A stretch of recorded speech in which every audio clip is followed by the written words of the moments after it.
Bonjour à tous et bienvenue sur la chaîne, j'espère que vous allez tous très bien. Donc dans cette vidéo je vais participer à un tag. Donc Steph m'a invité, alors Steph d'une chaîne moderne et spirituelle, dont je vous mettrai le hashtag et tout ce qui va avec sous la vidéo. Je vous mettrai également le nom des questions si vous êtes intéressé pour faire donc ce hashtag, n'hésitez pas. Donc en fait il faut trouver 10 jeux pour 10 sortilèges.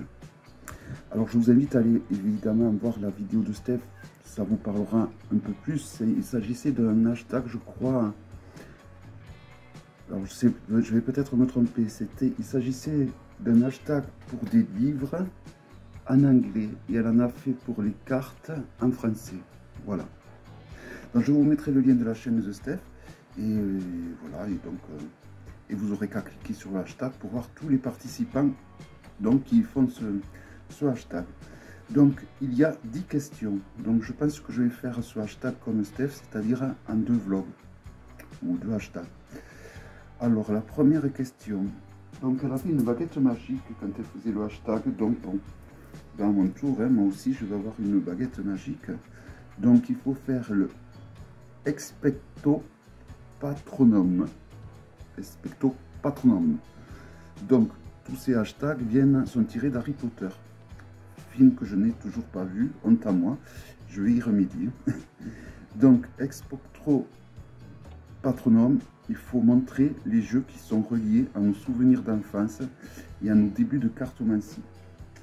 Donc j'en ai choisi, alors j'en ai choisi plusieurs. J'ai choisi, mais je vais vous en montrer 2. Je vais vous en montrer 2 et j'en ai choisi 3. Alors j'en ai choisi plusieurs parce qu'il y en a beaucoup que je vous disais. Si je voulais vraiment répondre de façon rigolo aux questions, ben, je vous montre comme toujours le Grimaud, qui est mon premier tarot, donc qui est relié à mon souvenir d'enfance tout simplement. Le Grimaud pour une autre question aussi, donc voilà, ça serait assez relatif. Mais bon, il y a le Grimaud que vous connaissez tous. Hein. Un autre qui est relié à mes souvenirs d'enfance, à mes débuts, c'est le tarot de Besançon. C'est l'un des premiers tarots que j'ai eu de reproduction historique. Il me plaît énormément, je le trouve magnifique. Alors je crois qu'il y a les Suisses ou les Belges qui ont mis leurs pattes là-dedans, dans le sens où c'est un tarot qui est très fleuri. Vous voyez, il y a beaucoup de fleurs, d'exubérance au niveau des fleurs. Et alors, qu'est-ce qu'il a ce tarot de Marseille par rapport aux autres? C'est qu'ils ont remplacé la papesse par Junon, soit Héra, et le pape par Zeus, soit Jupiter. Voici donc notre nouvelle papesse. J'aime beaucoup ce tarot de Marseille. Donc c'est un dérivé du tarot de Marseille. Hein. Et voici le pape, donc Jupiter ou Zeus. Voilà, donc j'aime beaucoup. Il a les amoureux quand ils ont le bandeau sur les yeux. C'est pas toutes les cartes. C'est l'un des rares tarots dit de Marseille ou dérivé du Marseille où l'ermite a la tunique marron. J'aime beaucoup également l'arcane Sanum quand elle fauche le passé comme ça, qu'elle fauche donc de ce côté-là.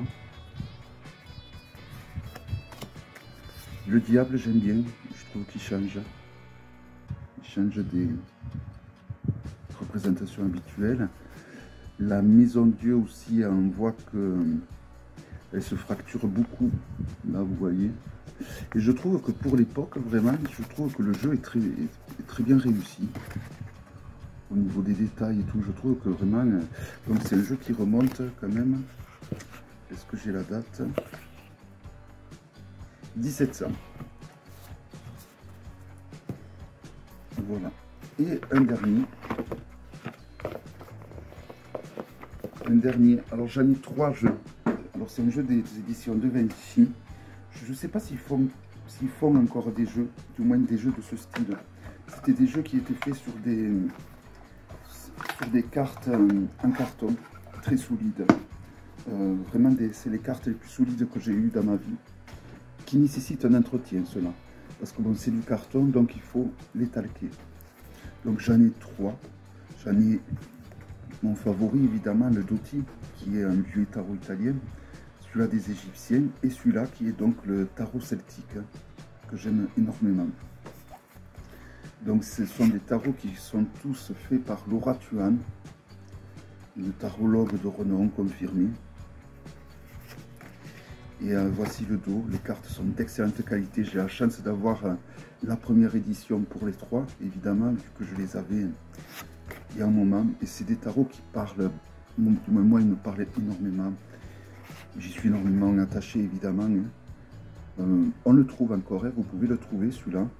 Donc vous avez plein de mots-clés en haut, et si vous tirez l'arcane en bas. Donc les arcanes majeurs, vous allez avoir des représentations de dieux ou de divinités celtiques. Il est très bien fait. J'adore les contours, je les trouve magnifiques. C'est vraiment un jeu qui est magnifique.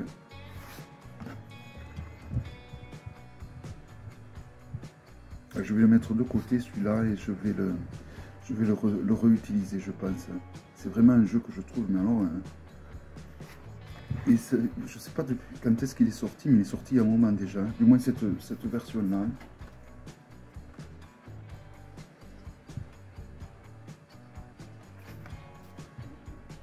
Donc vous avez également des correspondances avec les planètes, des correspondances zodiacales en haut, là avec le féminin et le masculin entre autres.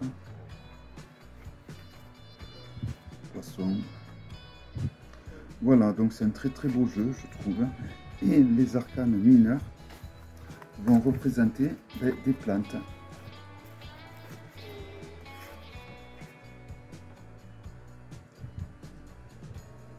Voilà, donc là nous avons pour le... Alors nous avons la Sol, qui va représenter donc... je ne me souviens plus, les bâtons.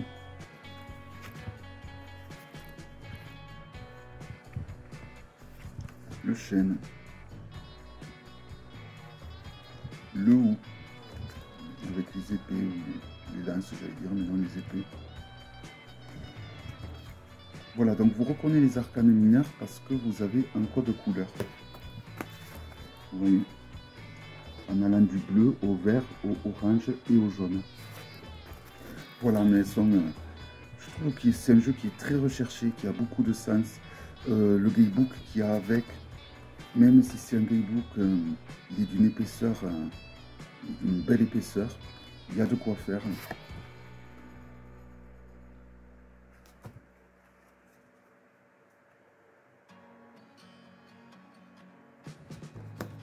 Voilà, un jeu qui me plaît énormément.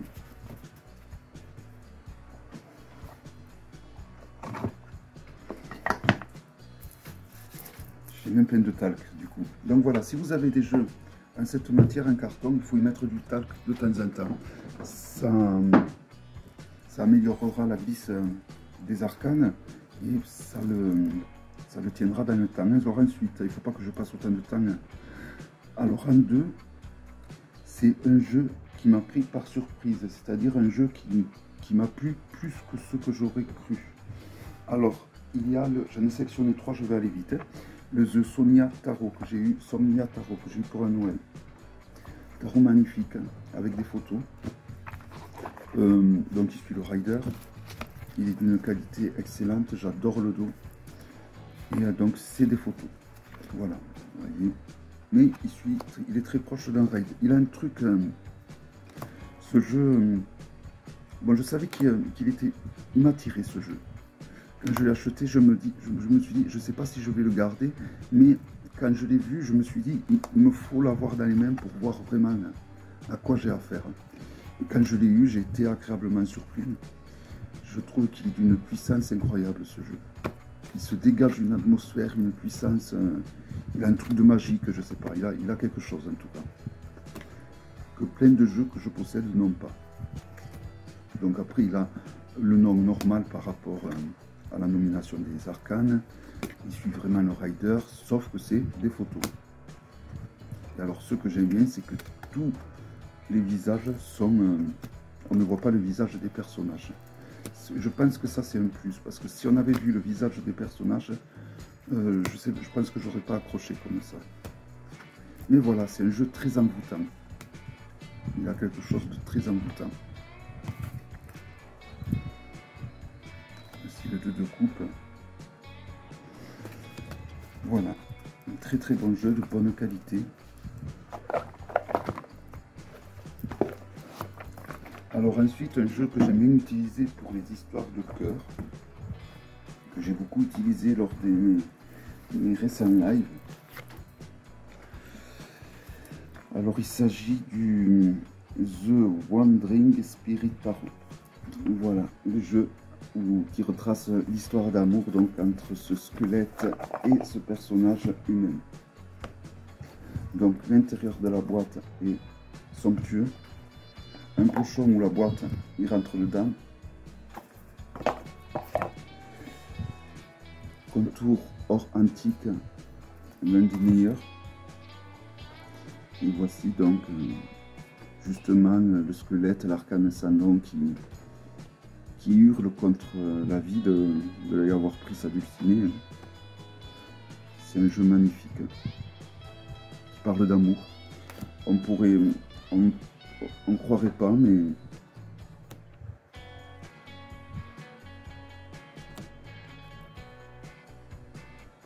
voilà, les cartes sont les arcanes sont excellentes.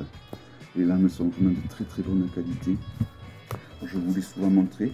S'il y a des jeux que vous voulez voir plus en détail, hein, le but des hashtags comme ça, c'est pas de vous montrer la totalité des jeux, parce que souvent dans les commentaires on m'a dit tu devrais montrer un peu plus les jeux.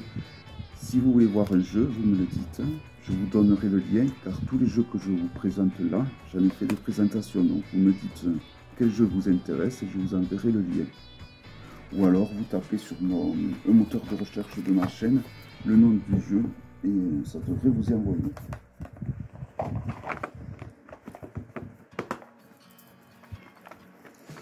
Et donc le dernier qui m'a pris par surprise, j'ai mis longtemps à en acheter des jeux sur les mangas, je n'en avais pas.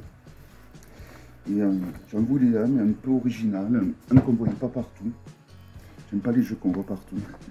Et j'ai trouvé ce jeu. Et qui est sur les mangas. Et qui est de toute beauté. Le Fat Flower.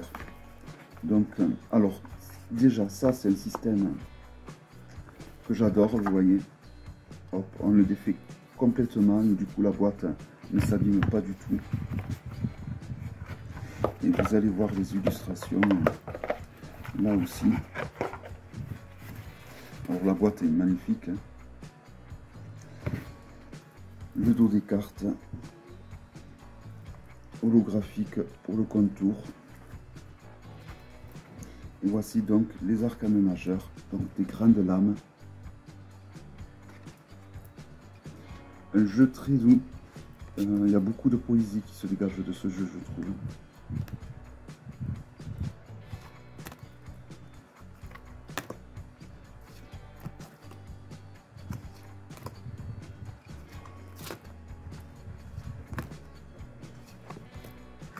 Voilà pour les majeurs. Ouais, c'est un jeu qui est plein de poésie. Chaque arcane est relié avec une, pas une plante, une fleur. 5 pentacles. Une d'épée. Je trouve que les yeux dans les mangas, les personnages mangas sont généralement super bien faits. Voilà, c'est un jeu que je trouve magnifique, hein. D'une qualité où il n'y a rien à redire. Hein. Et donc c'est le seul jeu sur les mangas que je possède. Et je trouve que c'est un jeu magnifique. Hein, voilà.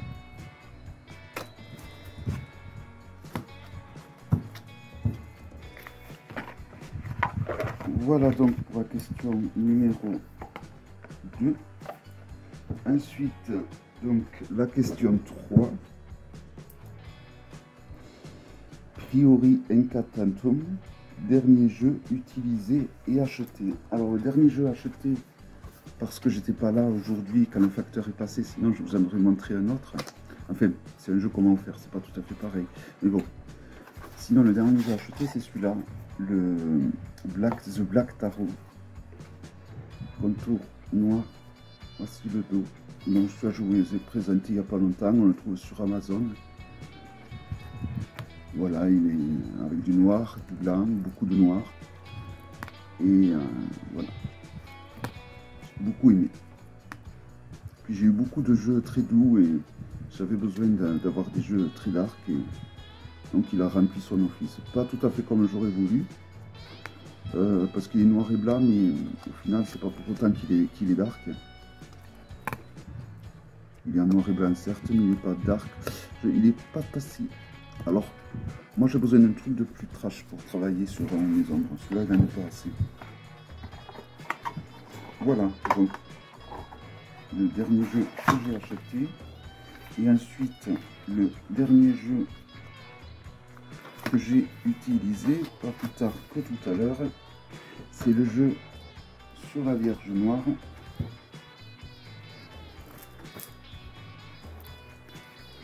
Voilà, livré dans un magnifique pochon. Regardez, c'est super bien fait.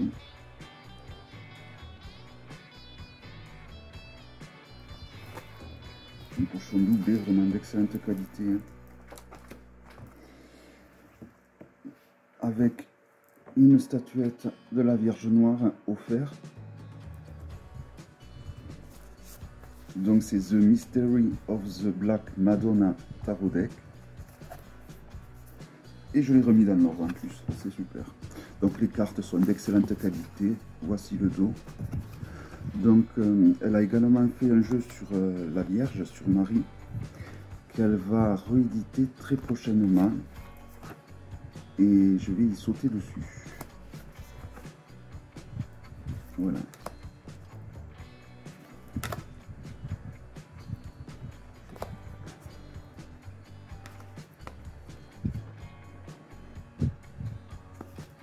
Voilà, c'est les mineurs. Last Only Well. Alors, Only Well va représenter les coupes l'eau. Toujours à la série des coupes et de l'eau. Donc ça, c'est de vrai... Cet artiste fait c'est de véritables hôtels qu'elle a fait et qu'elle prend en photo elle-même.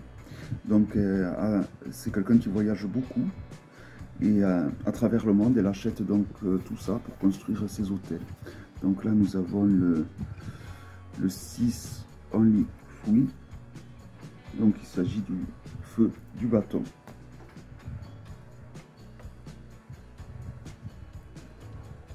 Voilà, donc c'est vraiment un jeu dédié à la Vierge Noire. Là, nous avons le 10 Black Veil, qui correspond au 10 d'épée. Et le 5 Livingstone, qui va correspondre donc à la Terre au demi. Voilà, donc le dernier jeu que j'ai acheté, que j'ai utilisé plutôt. Donc il y a un joli certificat d'authenticité. Donc je l'ai utilisé tout à l'heure en faisant un tirage par les as, tout simplement.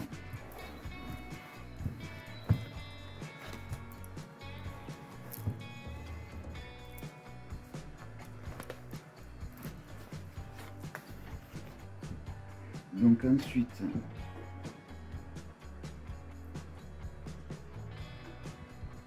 alors un jeu qui m'a ouvert un genre que je ne connaissais pas. Là je n'en ai qu'un. Il s'agit du Chamanic Tarot, que voici. Alors on dirait vraiment un bijou. Vous voyez, c'est vraiment une des plus jolies boîtes que j'ai. Voilà. Qui s'abîme parce que l'aimant est très très fort. Mais bon, franchement, je ne regrette pas du tout d'avoir eu ce jeu. Donc c'est un jeu qui est très abstrait. Et c'est un jeu qui m'a fait passer une étape au niveau de l'interprétation des arcanes du tarot. Voilà, donc il a des contours dorés, le dos rejoint les illustrations.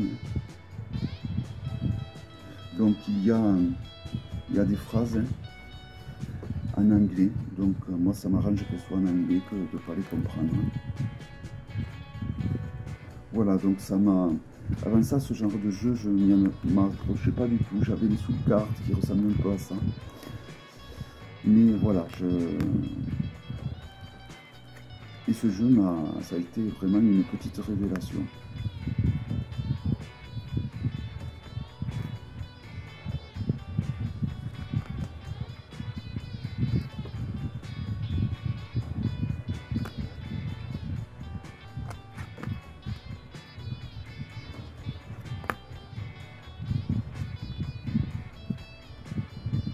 Voilà, le Shamanic Tarot de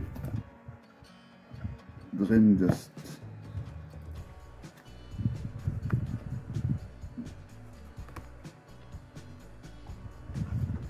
En fonction des couleurs, on peut retrouver certains arcanes, principalement les majeurs.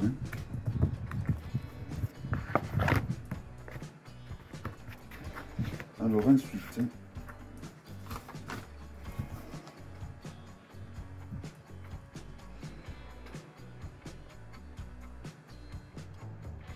la dernière question, donc la question numéro 5, le Ridiculus, un jeu qui me fait sourire. Alors j'en ai sélectionné deux. Le tarot de... Ah, j'ai oublié son nom. Je l'utilise pas souvent, mais alors c'est un tarot de Marseille, mais qui a un nom...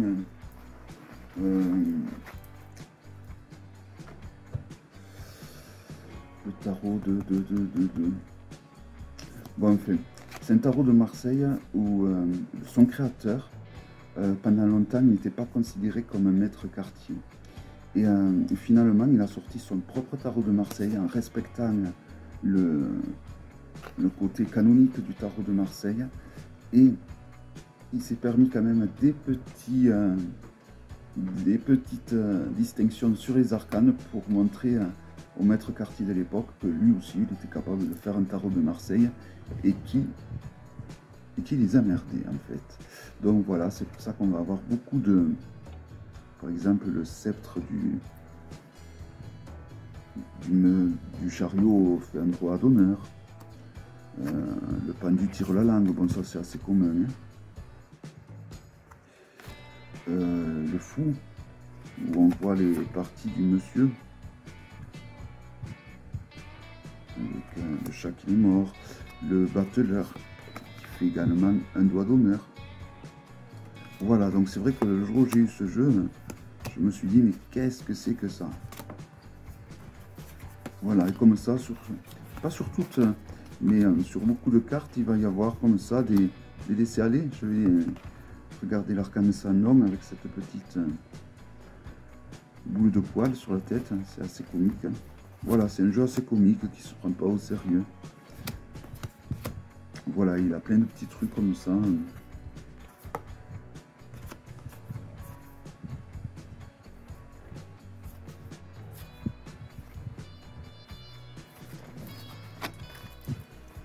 Et j'ai oublié le nom, honte à moi. Le tarot J'en ai pas trop des tarots comiques en fait. C'est pas un truc qui m'attire en fait. Donc celui-là parce que c'est un truc historique, le Medieval Scapini tarot. Oui, il est un peu comique on va dire. Il y a beaucoup d'autodérision dans ce tarot. Avec une qualité excellente. On le trouve partout, celui-là. C'est vraiment un tarot d'excellente qualité. Je vais vous montrer les majeurs.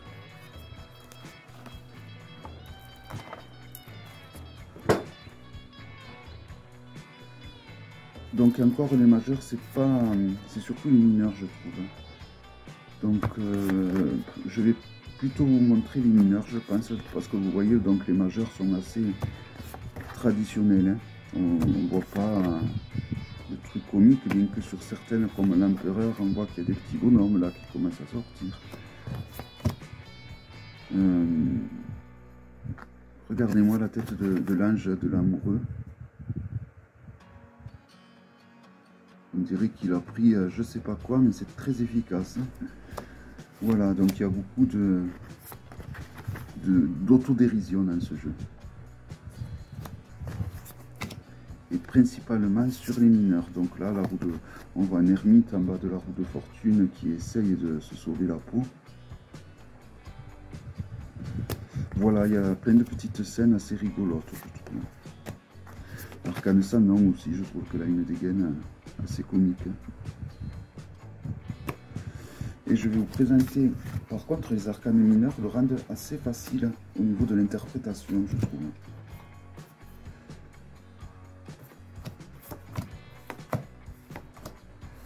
Donc voici pour les épées, là on a le 10 d'épée.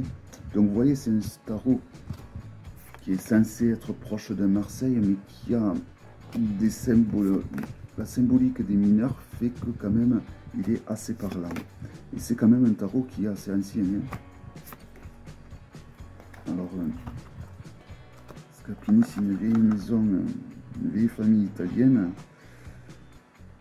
Il faudrait que je cherche. Pour avoir l'année. Voilà, et donc vous voyez, sur toutes les arcanes mineurs, vous avez plein d'autodérision, c'est des symbolismes rigolos, on va dire. Voilà. Moi, je les trouve très, très amusants. Voilà, donc j'ai passé 29 minutes.